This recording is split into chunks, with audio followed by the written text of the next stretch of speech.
구약성경 룻기 2장 1절로 7절 말씀입니다. 구약성경 403쪽에 있습니다. 우리 3절 말씀을 한 목소리로 봉독하시겠습니다. 룻기 2장 3절 같이 읽습니다. 룻이 가서 베는 자를 따라 밭에서 이삭을 줍는데 우연히 엘리멜렉의 친족 보아스에게 속한 밭에 이르렀더라. 아멘. 나오미와 룻이 베들레헴에 돌아왔을 때 그들에게는 재산도 없고 먹을 것도 없었습니다. 그래서 할 수 없이 룻이 남의 밭에 가서 보리이삭을 줍는데 하나님께서는 그를 위해서 유력한 자 보아스를 예비해 두셨습니다. 하나님께서는 오묘한 섭리 가운데 두 사람이 만나도록 극적으로 인도하시고 대화를 나누게 하셨습니다. 결과적으로 역사에 남는 아름다운 만남이 이루어집니다. 여기서 우리는 그리스도의 모형이라고 할 수 있는 보아스와 성도의 모형이라고 할 수 있는 룻의 만남이 어떻게 이루어지는지를 보게 될 것입니다. 1절 말씀입니다. 나오미의 남편 엘리멜렉의 친족으로 유력한 자가 있으니 그의 이름은 보아스더라. 여기 유력한 자는 재산을 많이 가진 사람을 말합니다. 오늘날처럼 금융산업이 발달하지 않은 그런 시대였던 것을 감안하면 땅 같은 부동산이 많은 그런 부자를 말할 것입니다. 보아스라는 이름은 그에게 힘이 있다는 그런 뜻을 갖고 있습니다. 힘 있는 자, 능력 있는 자입니다. 일시 기뽀로 하일, 능력 있는 자, 이제 우리 그 성경에 유력한 자라고 번역을 했는데 이 용어가 군대와 관련된 용어이다 보니까 어떤 학자는 보아스가 군사령관이나 아니면 사사였을 것이다 이렇게 보는 학자도 있습니다. 친척인 엘리멜렉과 비교할 때 이 보아스는 흉년에도 약속의 땅인 베들레헴을 떠나지 않은 믿음의 사람이었습니다. 많은 고난을 통해서 여러 면에서 힘 있는 자 혹은 능력 있는 자가 된 것입니다. 룻기 전체를 통해서 이 보아스는 능력 있고 완전한 자로 그려지고 있습니다. 파멸한 나오미와 이방 여인 룻을 구원할 자는 능력 있는 자다는 사실을 보여주고 있습니다. 흉년이 왔을 때 그래도 먹고 살아야지, 먹고 사는 것이 제일 중요하지 이러면서 약속의 땅 베들레헴을 떠나는 엘리멜렉, 그리고 동일하게 흉년을 당한 건 마찬가지인데 그 약속의 땅을 떠나지 않고 하나님의 도우심을 구하면서 그 땅을 지킨 보아스, 이 두 사람 가운데 우리 남자도 있지만은 우리 모두가 다 여자라면 결혼을 앞둔 사람이라면 어떤 사람을 만나야 할까, 만나고 싶을까? 인생에 있어서 만남은 참으로 중요합니다. 하나님과의 만남, 부모님과의 만남, 배우자와의 만남, 어느 것 하나 중요하지 않은 만남이 없습니다. 그래도 순서상으로 봤을 때 그 가운데 가장 중요한 만남은 하나님과의 인격적인 만남입니다. 하나님과의 만남이 확실해지면, 그러니까 하나님께서 나를 이 땅에 보내셨고 하나님의 아들 예수 그리스도를 통해서 내가 구원받았고 그래서 나는 하나님의 자녀, 천국 백성이 되었다, 이런 확신을 갖게 되면 다른 관계, 부모님과의 관계 또는 자녀들과의 관계, 배우자와의 관계, 이런 것들이 다 다르게 됩니다. 말하자면 신앙에 확신이 없을 때 사는 그 모습, 그래서 일이 좀 잘 안 될 때, 또 어려운 일이 계속 겹칠 때, 자녀들이 기대대로 자라주지 않을 때 다 이게 뭐가 이게 좀 잘못된 거 아닌가 이런 생각을 할 수가 있는데, 하나님과의 만남이 확실해지면, 그런 확신 가운데 거하게 되면 부모님을 다르게 봅니다. 하나님이 이제 은혜로, 선물로 우리 부모님에게서 나를 태어나게 하셨다. 자녀들도 우리가 신앙이 좋아졌다고 해서 자녀들이 덩달아서 금방 공부를 잘하거나 우리의 기대를 충족시켜주는 건 아님에도 불구하고 자녀를 보는 시각이 달라집니다. 왜냐하면 하나님이 보내셨다, 하나님이 우리 자식을 통해서 나로 기도하게 하시고 겸손히 엎드리게 하시고 그래서 하나님의 은혜를 더 사모하게 하셨다라고 본다면, 여러분 자녀 아무런 기도 제목이 없는 자녀가 없지만은 그냥 큰 걱정이 없는 자녀보다도 어떤 의미에서는 우리를 더 겸손하게 만드는, 전에 섬기던 교회에서 이제 장로님 권사님이 아들 둘을 키우셨고 큰아들이 칠수를 해가지고 서울 시내에 있는 이제 그렇게 아주 소문 말하자면 글쎄요 2류 정도 된다고 하나 3류 정도 돼야 된다고 하나 그런 정도 학교를 들어갔는데, 이제 신방하면서 이제 차 한잔 마시고 대화를 하는데 아들 때문에 내가 겸손해졌습니다. 둘째는 이제 공부 잘해가지고 서강대 들어가고 단번에 들어가고 유학도 가고 이렇게 잘 되고 이랬는데 큰아들 때문에 하나님 앞에 겸손해졌다, 그렇게 간증하는 이야기를 들은 적이 있습니다. 보아스의 어머니가 여러분 기생 라합이라는 사실을 기억을 하십니까? 예수님의 족보인 마태복음 1장 5절입니다. 살모는 라합에게서 보아스를 낳고 보아스는 룻에게서 오벳을 낳고 오벳은 이새를 낳고, 라합은 이방 여리고의 기생이었지만 이스라엘의 정탐꾼을 살려주고 구원을 얻어서 메시아 예수님의 조상이 되었습니다. 출신부터가 겸손할 수밖에 없는 믿음의 어머니 라합이 있었기에 보아스가 약속의 땅에서 흉년을 이어내고 풍년의 복을 누리게 되었을 것입니다. 그렇습니다. 죄와 비참에 빠진 인류를 구원할 자도 능력 있는 분이셔야 합니다. 고린도전서 4장 20절에 기록된 말씀, 하나님의 나라는 말에 있지 아니하고 오직 능력에 있음이라고 하신 말씀처럼 인류의 구원은 말이나 철학으로 되는 것이 아닙니다.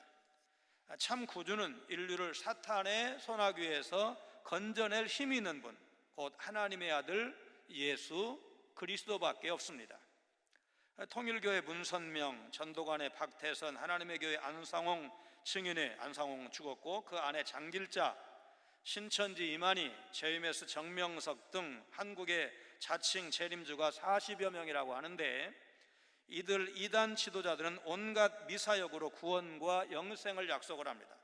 그러나 능력이 없는 자는 아무것도 줄 수 없습니다. 그 모든 것은 결국 빈말이 되고 맙니다. 신천지 교주 이만희는 자신은 보혜사이기 때문에 육체 영생 불사라고 신도들에게 가르치면서 속으로는 1931년생, 그러니까 이제 금년 우리 나이로 90이 되었는데 늙다 보니까 자신의 죽음을 대비해서 유리관과 강력한 방부제를 준비하라 지시했다는 신천지 2인자격이었던, 그래서 이탈한 김남희의 증언이 이번 코로나19 사태 덕분에 언론에 대대적으로 보도된 바가 있습니다. 참된 구원은 능력 있는 분, 천지 만물을 창조하신 창조주 하나님만이 주실 수가 있습니다.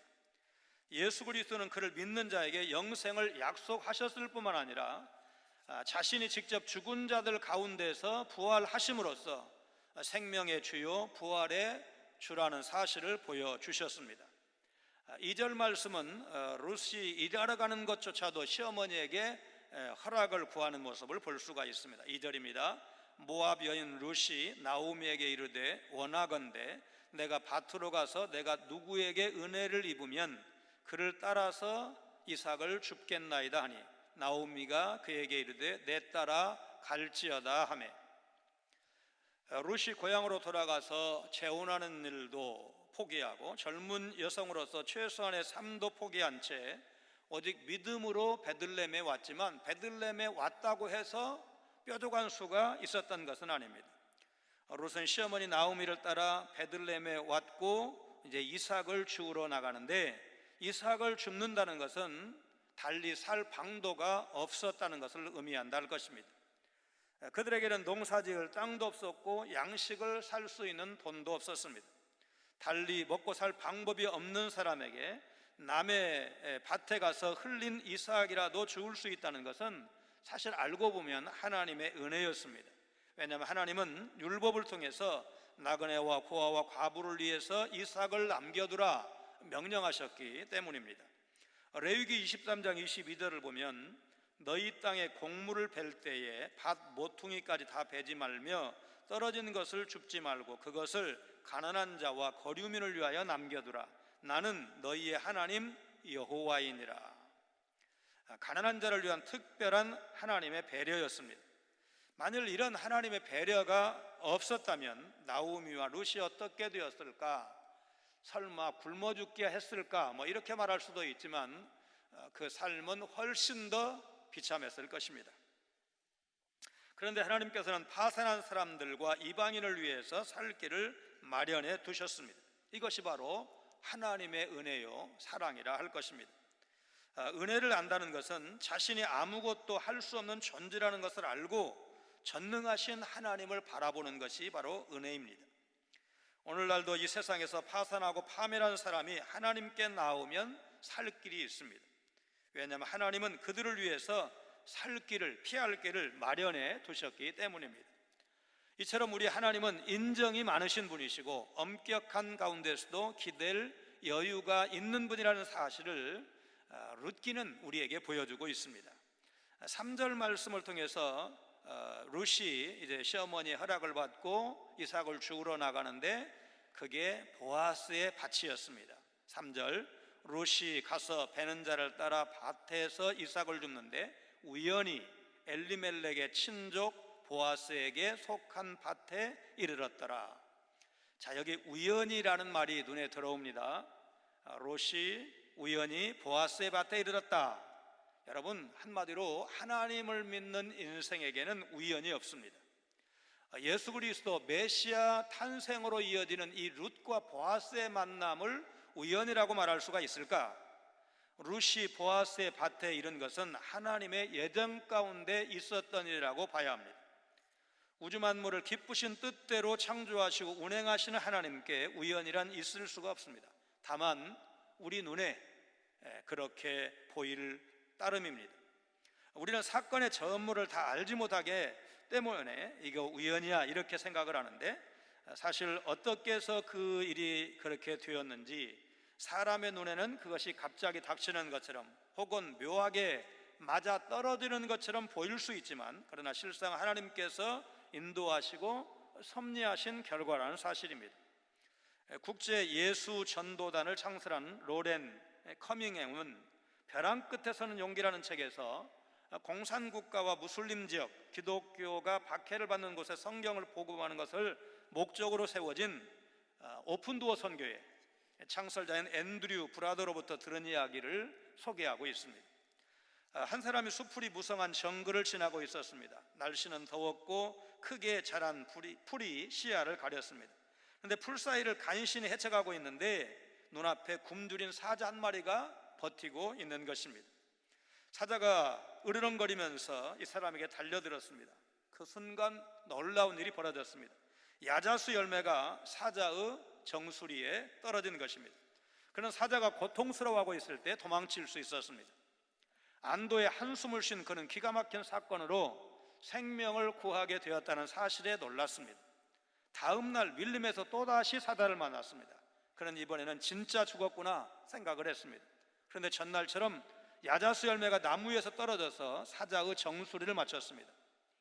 이렇게 기가 막힌 일이 두 번이나 반복되자 그는 이 사건이 우연이 아니라 하나님의 역사라고 깨닫게 되었습니다. 이 세상에 우연히 일어나는 일은 결코 없습니다. 모든 것이 하나님의 섭리요 도우심인 것입니다. 신앙생활을 할수록 우연하게 보이는 수많은 일이 사실은 하나님의 깊은 섭리라는 사실을 깨닫게 됩니다. 신앙인들은 하나님에 대한 섭리 신앙을 가져야 되는데 시편 121편 2절 3절 말씀입니다. 나의 도움은 천지를 지으신 여호와에게서로다. 여호와께서 너를 실족하지 아니하게 하시며 너를 지키시는 이가 졸지 아니하시리로다. 이스라엘을 지키시는 분, 성도를 지키시는 분은 졸지도 아니하시고 주무시지도 아니하신다. 그리고 우리를 세상 끝날까지 인도해 주신다고 성경은 분명하게 말씀하고 있습니다. 우리 인간 편에서 보면 사람이 전혀 의도하지 않았고 계획을 세우지도 않았는데 그렇게 되었다는 의미에서 우연이라고 말할 뿐입니다. 우연 속에 하나님의 심판과 섭리가 숨어 있습니다. 내가 지금 만나는 사람 우연히 만난 걸까? 내가 있는 자리, 내가 속한 곳이 우연히 있는 곳일까? 그렇지 않습니다. 하나님의 섭리 속에 하나님의 뜻이 계시기에 지금 이 사람을 만나는 것이고 이 자리에 있는 것입니다. 그래서 우리는 모든 만남을 귀하게 여겨야 합니다.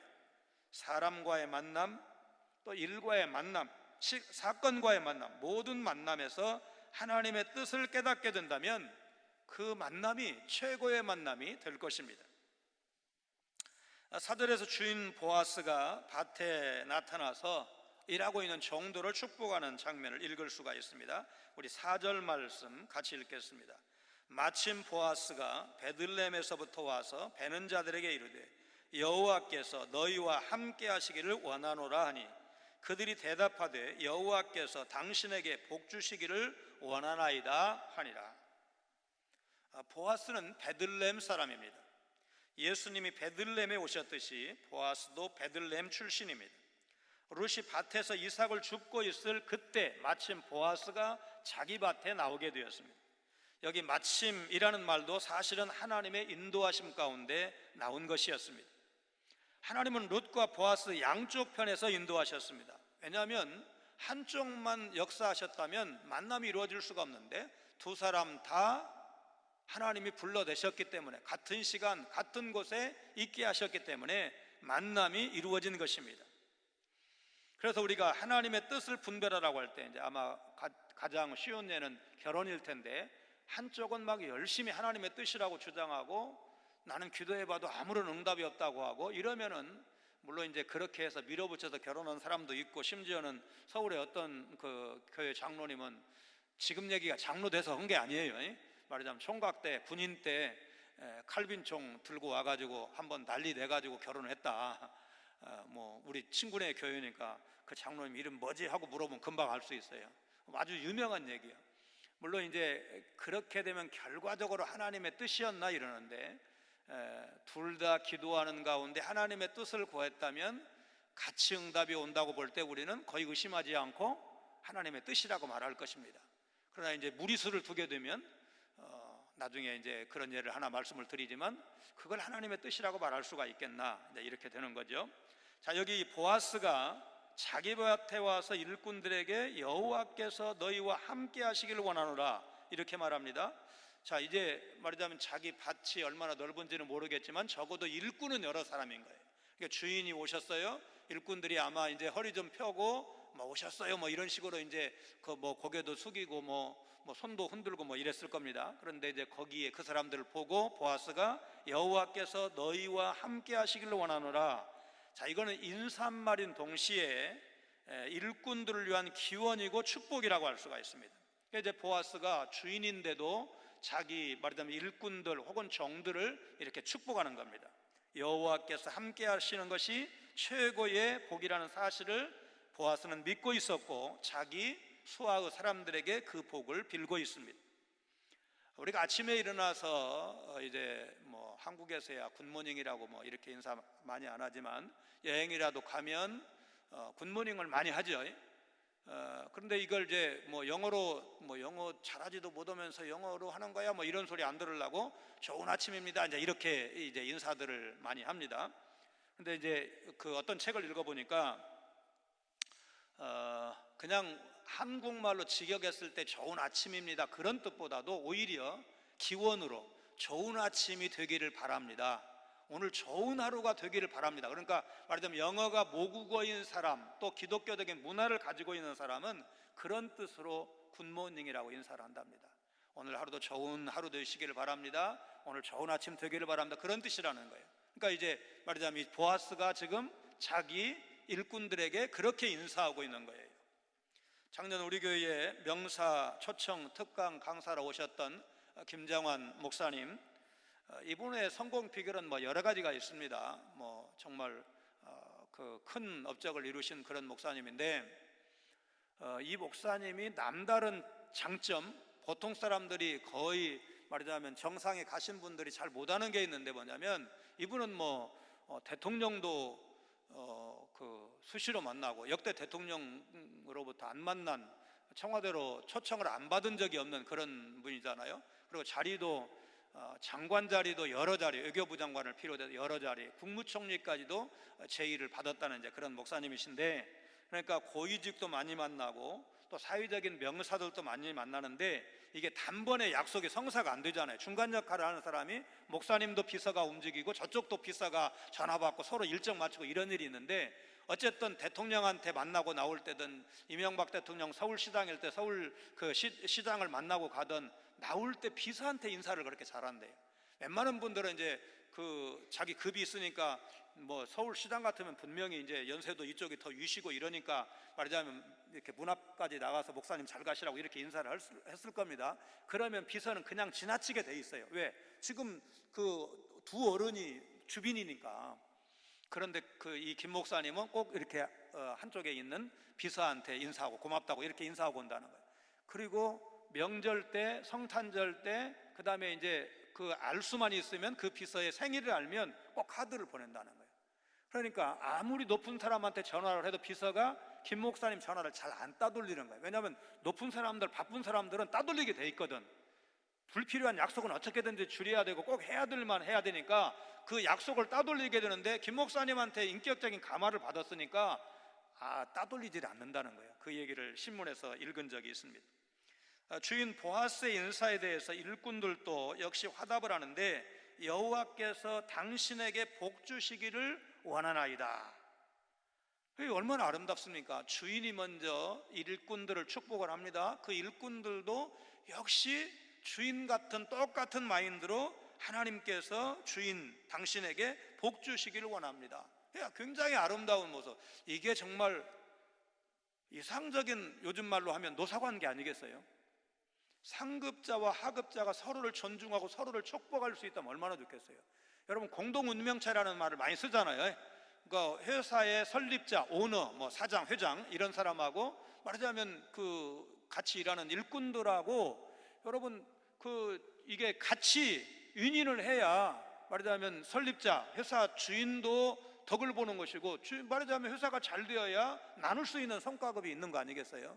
근데 이제 아직 우리는 자본주의 발달이나 또는 노사관계가 그렇게 오랜 역사가 아니다 보니까 좀 극단적인 대립, 그래서 회사도 손해보고 노조도 많이 손해를 보는 그런 일들이 사실 우리 사회에는 있었다고 생각을 하는데, 성경적인 모델을 찾으라고 한다면 이런 모델이 있을 수가 있겠는가? 농장 주인이잖아요, 보아스가. 그죠?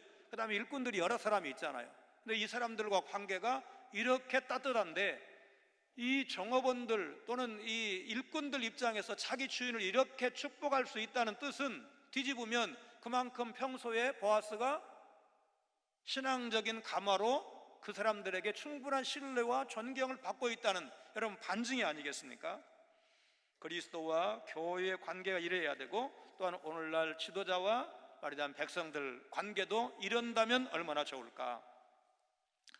서울 온누리교회 의사장로님이 성동구에서 한때 개인 소득세를 제일 많이 냈다는 장로님인데, 의대 다닐 때 소명을 받은 바가 있었고, 이제 나이 50이 되어서 병원을 접고 선교사로 나갔는데 그 간증을 들었습니다. 그런데 이제 한국의 의사면으로 가서 의사를 해야 사실은 제일 잘할 수가 있는데 그게 안 되는 거예요. 그래서 말하자면 한국에서 이제 정리해 간 그 돈으로 농장을 사서, 선교의 자유가 없는 나라니까 직접적으로 복음은 증거하지 못하고 이제 간접적인 방법을 쓰게 되는데, 제일 먼저 기사가 말하자면 이제 사장이라고 부르겠죠. 사장님, 저도 사장님이 믿는 예수 믿고 싶습니다, 이렇게 얘기를 하더라는 거예요. 그리고는 내몽고에서 온 그 일꾼들, 농장 일꾼들이 역시 따라오고, 그렇게 해서 차츰차츰 예수 믿게 되는 그런 역사가 있었다는 간증을 들은 적이 있습니다. 5절에서 보아스가 감독자, 말하자면 그 일꾼들 감독자에게 루스 정체에 대해서 묻습니다. 5절, 보아스가 베는 자들을 거느린 사환에게 이르되 이는 누구의 소녀냐 하니, 사환에게 이는 네 소녀냐? 룻에 대해서 관심을 보이고 있습니다. 사실 룻은 여러 일꾼 가운데 끼어있는 한 사람이었을 테지만 보아스는 평소에 자기 밭에서 일하는 사람들을 다 알고 있었던 것으로 보입니다. 보아스는 얼마든지 그냥 지나칠 수 있었는데 그녀에게 말하자면 새로운 얼굴에 대해서 관심을 표명하고, 이 관심의 표명이 놀라운 사건으로 연결되는 것을 볼 수가 있습니다. 하나님께서는 지극히 보잘것없는 여러분과 저에게 관심을 보이셨습니다.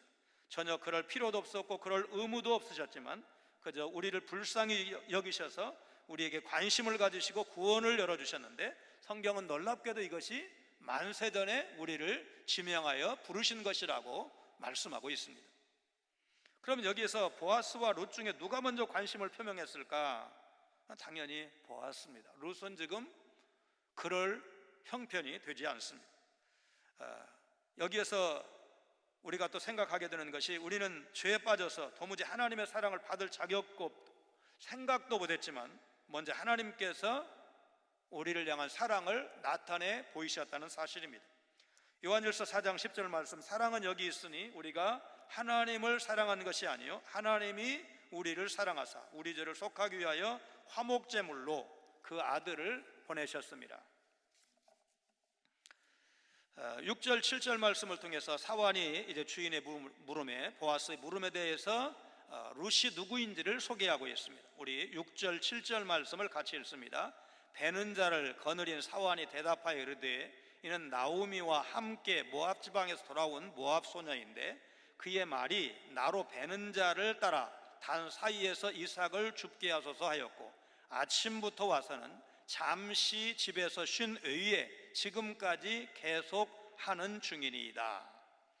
자, 모압 소녀, 모압에서 온 소녀, 이방인이란 뜻이죠. 룻은 유대인이 아닌 이방인에다가 젊은 여자로서 보잘것없고 하찮은 존재에 불과했습니다. 유대인들에게 있어서 이 이방인은, 이제 우리는 이 스토리를 다 알고 있으니까 이렇게 대단치 않게 생각하지만, 여러분 그 유대인들이 이방인에 대해서 우습게 여기는, 하찮게 여기는 것은 우리가 일본 사람들 생각하는 거 그거하고 비교가 안 됩니다. 언젠가 그 소개드린 적 있잖아요. 의사가 기관총을 난사해가지고 아랍 사람들이 여러 명이 죽었는데 그 중에는 두개골이 깨진 사람도 있었대요. 기관총을 난사했으니까. 근데 이 의사의 말이 말하자면 신문에 보도됐는데, 이로써 말하자면 이렇게 그 아랍 사람들이 많이 죽음으로써 아랍 사람들도 뇌가 있다는 것이 증명되었다, 그렇게 신문에 나와가지고 우리 유학생인 목사님이 깜짝 놀랐다는, 얼마나 이 사람들이 그 아랍 사람들에 대해서 말하자면 뇌가 없는 걸로 생각한다 말이 아니잖아요. 그건 이거는 하여튼 사람 취급 안 했다는 그런 거죠. 유대인들이 아침에 눈을 뜨면 이방인이 아닌 유대인으로 태어난 것을 감사합니다, 그런 기도로 시작을 한답니다. 물론 이것도 인종적인 편견이고 잘못된 것이지만, 그럴 정도로 유대인들이 선민의식, 엘리트의식이 강한 사람들인데, 그 사람들에게 이 이방인 여자라면 얼마나 우습게 여겼겠는가, 얼마나 비천한 존재였던가를 우리가 알 수가 있습니다. 룻은 나로 베는 자를 따라 단 사이에서 이삭을 줍게 하소서 공손하게 청합니다. 율법의 근거에서 이삭을 죽일 수 있는 권리가 있다고 주장할 수도 있었겠지만 그렇게 하지 않았습니다. 이방 여자이면서 율법의 권리에 호소한다는 것도 그렇고, 설령 그런 주장이 옳다 하더라도 일꾼들이 그걸 무시하고 내쫓아 버리면 어찌할 수가 없는 것입니다. 그래서 룻은 일꾼들에게 자기로 이삭을 줍게 해주세요, 공손하게 청한 것입니다. 주인 보아스에게 룻을 소개하는 일꾼의 말을 보면 그들이 룻의 태도에 어느 정도 감동했다는 것을 짐작할 수가 있습니다. 나오미와 함께 모압 지방에서 돌아온 모압 소녀라고 알려주면서 그가 나한테 정중하게 이삭 줍기를 청했습니다. 그러면서 아침부터 와서는 잠시 집에서 쉰 의에 지금까지 계속 저렇게 일하고 있습니다, 계속 이삭을 줍고 있습니다, 그렇게 보아스에게 말하고 있습니다. 룻이 말하는 모습, 일하는 태도를 유심히 보고 주인 보아스에게 보고하고 있습니다. 그러니까 이 룻과 보아스의 만남 혹은 룻과 보아스의 결혼 성사에 이 사환이 상당한 역할을 했다는 사실을 알 수가 있습니다. 이 중매쟁이가 그래야 되잖아요. 이 저쪽에 좋은 얘기를 해줘야지 그 결혼 이렇게 좀 성사를 잘 시키는 이불 가게를 오래 하신 권사님이 언젠가 이제 신방 가가지고 예배 드리고 나서 뭐 이렇게 음료수 뭐 과일 이렇게 주실 때 이제 얘기를 하는데 물어봤어요. 권사님 어떻게 그렇게 중매를 잘하세요? 그러는데 이제 이 권사님 대답이 키 작은 사람 소개할 때 키 작다는 말을 안 한대요. 그거는 자기들이 만나면 어차피 말하자면 판단을 할 건데 다른 건 다 좋은데 키가 좀 작아 그러면 안 만난대. 만남 자체를 안 한대. 그런데 일단 만나면 말하자면 사람이 매력 있게 보인다, 좀 좋게 보이면 키 작은 게 안 보여. 그럴 수 있는 게 사람이잖아요. 그래서 단점은 말을 하지 않는다는 거. 좋은 것만 얘기인데 가정이 좋고 뭐가 분위기가 좋고 뭐가 좋고 이렇게 좋은 것만 얘기하고 한번 만나봐를 많이 하는 거예요. 그러니까 한번 만나보고 아니면 괜찮아. 그러면 뭐 다른 사람 만나면 되지. 이렇게 해가지고 한번 만나게 하는 게 그 중매 성사의 비결이라는 거예요. 그러니까 이 말하자면 사환이 뭐 자기 주인을 좋게 생각을 했고 또 이 룻을 좋게 생각을 하고 중간 역할을 하는데 좋은 얘기만 한 거죠. 또 이 일을 통해서 룻이 아주 부지런하다는 사실을 알 수가 있는데 성경 특별히 잠언에서 이 게으름은 악으로 나옵니다. 큰 악 중에 하나로 묘사하고 있는 것을 몇 군데서 읽을 수가 있습니다. 특별히 여자에게 있어서 부지런함은 덕목 중에 하나인데 잠언 31장에 나오는 소위 현숙한 여인의 노래를 보면 부지런한 여자, 그 현숙한 여인이 아주 부지런하다는 얘기가 여러 번 언급이 되고 있습니다. 이른 아침부터 저녁 늦게까지 남편과 자녀들을 돌보고 일꾼들을 지도하고 집안일과 노동을 많이 했다는 것이죠. 물론 이런 노동 자체보다도 남편과 사람들에게 선을 행하고 여호와를 경외하는 것이 더 중요하지만 여호와를 경외하는 것도 또 부지런함을 통해서 나타나는 것도 사실입니다. 여호와를 경외한다고 하면서 만약에 게으름을 피운다면 그건 뭐 남자도 마찬가지지만 현숙한 여인이 될 수 없고 좋은 신앙인이 될 수가 없는 거죠. 이삭을 줍는 일은 어떤 사람에게는 귀찮은 일이고 하찮은 일일 수가 있습니다.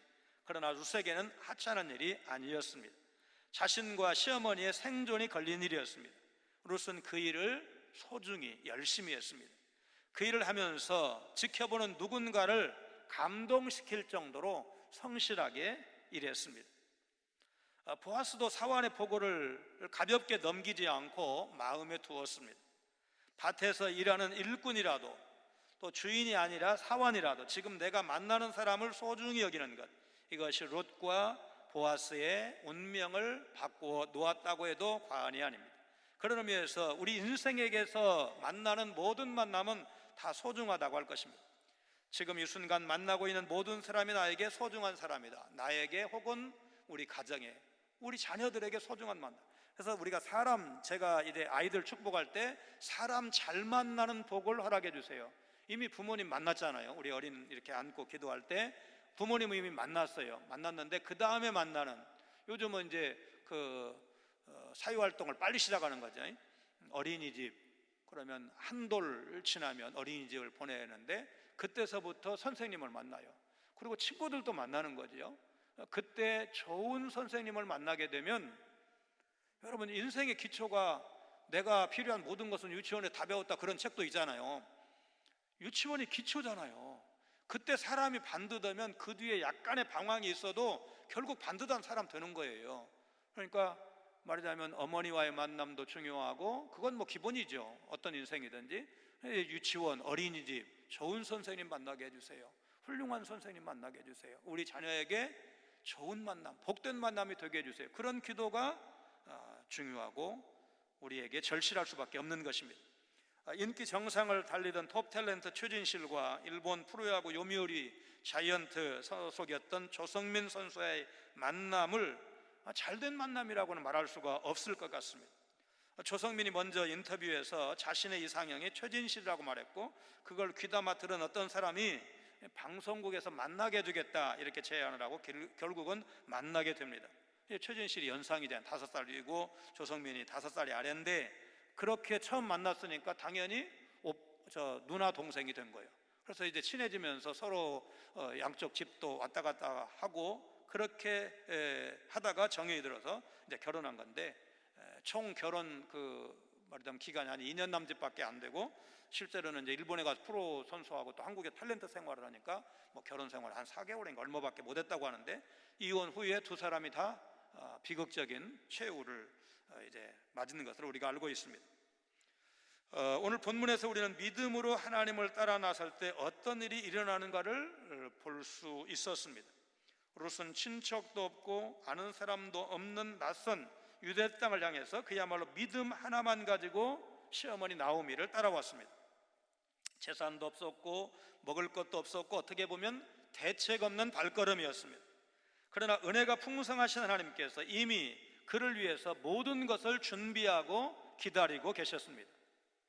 하나님은 룻을 위해서 보아스라는 유력한 사람을 예비해 두셨고 그 두 사람을 만나도록 인도해 주셨습니다. 이것은 하나님의 인도요 섭리라고 할 것입니다. 룻은 전혀 짐작하지 못했지만 하나님은 이미 오래전부터 아시고 두 사람이 만나도록 놀랍도록 섭리하신 것입니다. 여러분과 저도 원래 주님을 알았던 것이 아닙니다. 그야말로 유대인들 입장에서 여러분과 저도 이방인입니다.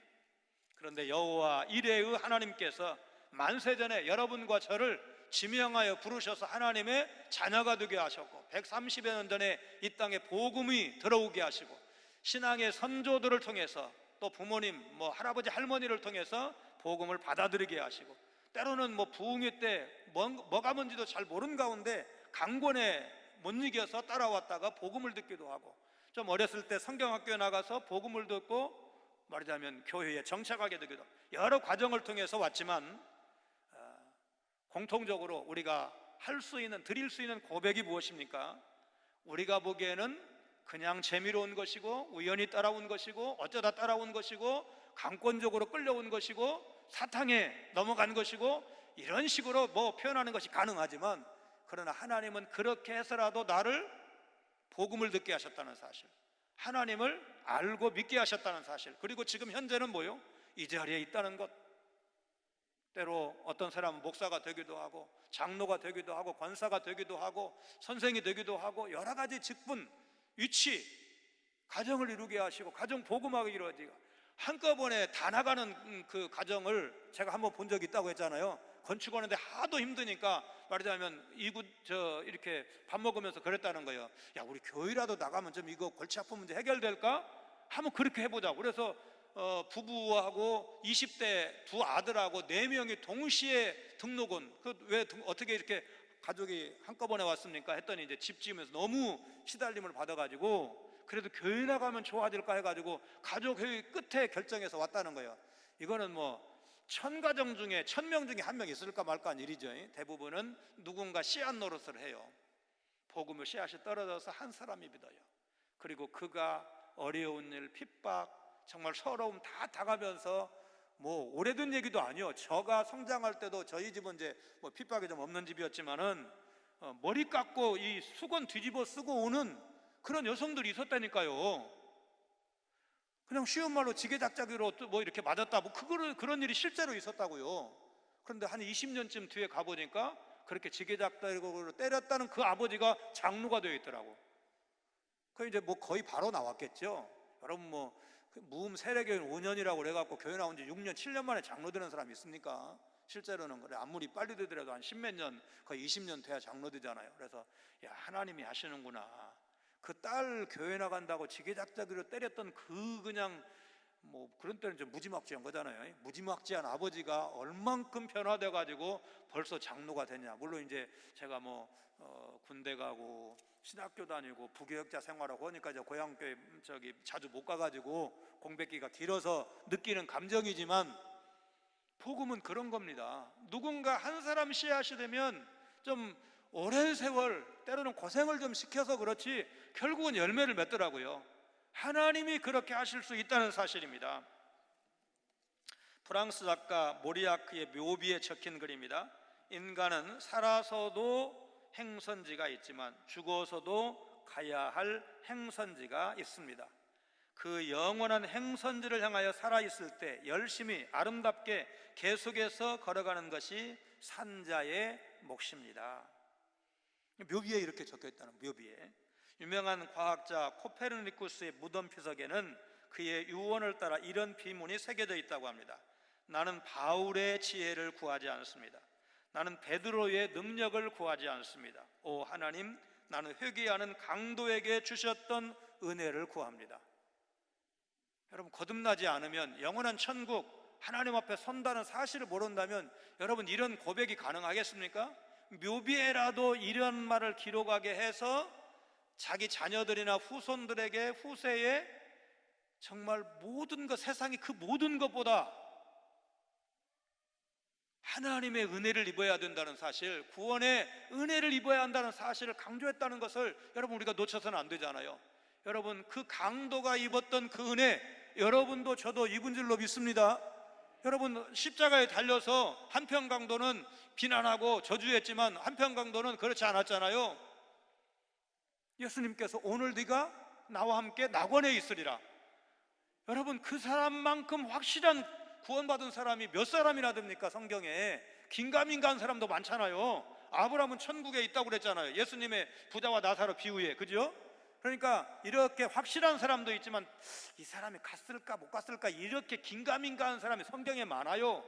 그런데 이 강도만큼 확실하게 천국에 간 증거, 증언, 확실한 선포가 여러분 어디가 있습니까? 강도가 구원받았어요. 오늘 네가 나와 함께 어디에? 낙원에 있으라. 그 낙원이 여러분 무슨 뭐 천주교에서 말하는 것처럼 저 천국하고 저기 연옥하고 어디 뭐 중간 아니에요. 천국을 의미하는 거예요. 오늘 네가 나와 함께 천국에 있으리라. 천국에 있으리라.